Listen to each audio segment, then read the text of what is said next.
غنیمت بشموره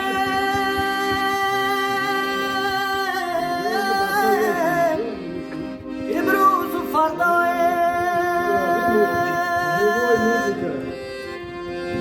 خدا داند کی بینم یا نبینم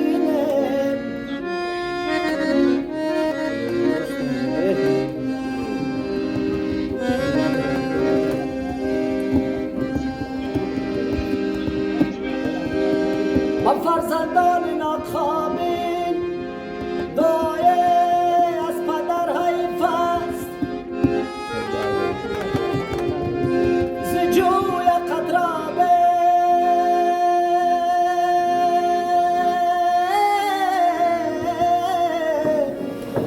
مرزرختی به سندر حیف است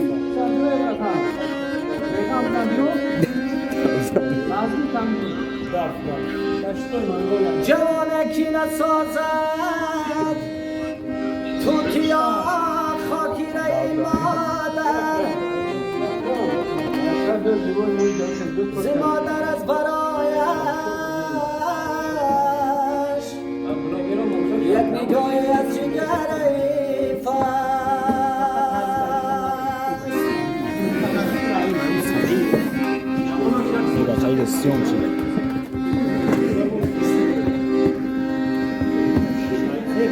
عجب نامردی دارد زمانه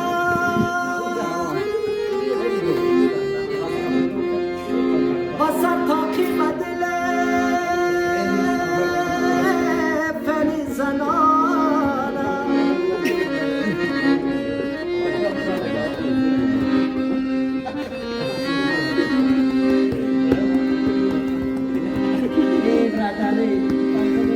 با فرشت گپ زنم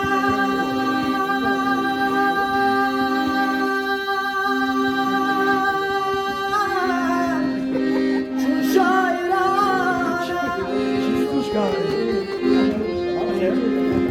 خبرت نبرم